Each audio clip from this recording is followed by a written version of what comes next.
सुप्रभात बच्चों। आज के इस मॉड्यूल में हम सभी हिंदी पाठ्य पुस्तक के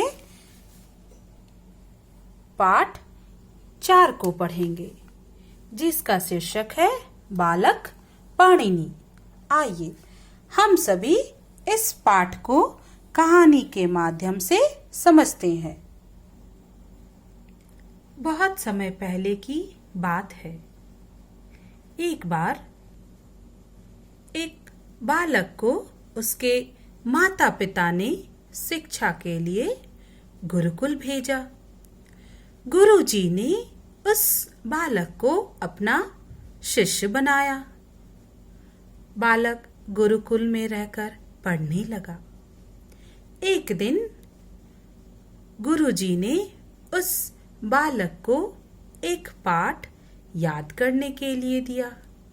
उस बालक ने बहुत प्रयास किया, परंतु उसे पाठ याद नहीं हो पाया। गुरुजी ने पूरी कक्षा से उस पाठ के प्रश्न पूछे। सभी बच्चों ने उत्तर दिया, लेकिन जब गुरुजी ने उस बालक से उस पाठ के प्रश्न पूछे तो उस बालक ने एक भी सही उत्तर नहीं दिया। इस पर गुरुजी बहुत क्रोधित हुए, परंतु गुरुजी ने उस बालक को समझाया और कहा कि पाठ को अच्छे से याद करे। वह बालक हमेशा की तरह पाठ को पढ़ने का प्रयास करता, परंतु उसे याद नहीं हो पाता। एक दिन गुरुजी की दृष्टि उस बालक की हथेली पर पड़ी। गुरुजी एकटक होकर बालक की हथेली को घूरते रहे। बालक को बड़ा आश्चर्य हुआ कि आखिर गुरुजी मेरी हथेली को इतनी गौर से क्यों देख रहे हैं, आखिर क्या बात है। उसने चुप्पी तोड़ते हुए गुरुजी से पूछा, गुरुजी आप मेरी हथेली में क्या देख रहे हैं। तब गुरुजी कहते हैं कि बालक, तुम्हारे हाथ में तो विद्या की रेखा है ही नहीं। शायद यही कारण है कि तुम्हें कोई भी पाठ याद नहीं हो पाता। यह बात सुनकर उस बालक को बड़ा दुख हुआ, पर वह चुपचाप रहा। वह रात भर गुरुजी की बातों को सोचता रहा और मन ही मन अपने आप से काफी प्रश्न करने लगा। वह सोचता कि क्या वह पढ़ नहीं सकेगा, क्या वह अनपढ़ ही रह जाएगा, क्या वह मूर्ख बनकर ही रहेगा।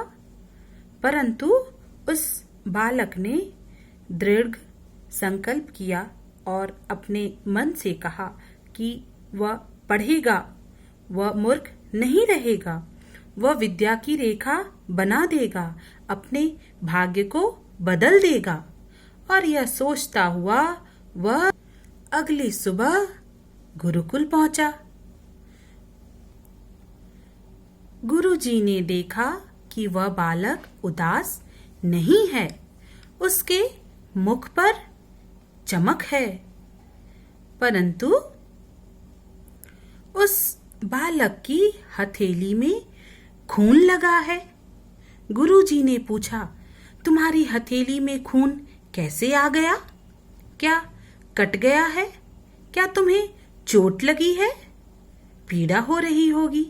बालक ने उत्तर दिया, नहीं गुरुजी, मुझे चोट नहीं लगी है, बल्कि मैंने छुरी से अपनी हथेली को काटकर विद्या की रेखा बना दी है।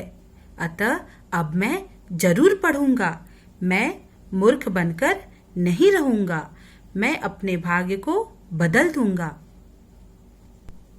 गुरुजी उस बालक की बात को सुनकर चकित रह गए और बहुत प्रसन्न हुए। और गुरुजी ने उसे आशीष देते हुए कहा, कठोर अभ्यास से रेखा बना सकते हो, तुम अपने भाग्य को बदल सकते हो। यही बालक आगे चलकर संस्कृत का प्रख्यात विद्वान बना, जिसका नाम था पाणिनि। इन्होंने ही संस्कृत भाषा का व्याकरण लिखा था। अतः बच्चों, इस कहानी से हमें यह शिक्षा मिलती है कि कठिन परिश्रम, लगन और धैर्य से किसी भी लक्ष्य को, मंजिल को पाया जा सकता है। अतः बच्चों, हमें भी कठिन परिश्रम से, मेहनत से अपने लक्ष्य को पाना होगा। हमें भी बालक पाणिनि के तरह विद्वान बनना होगा, अपने देश का नाम रोशन करना होगा, अपने माता पिता का सर गर्व से ऊंचा करना होगा, है ना बच्चों? हमें भी परिश्रम से अपने भाग्य को बदलना होगा, है ना? आप घर पर खुश रहे, स्वस्थ रहे और मन लगाकर पढ़ें। धन्यवाद।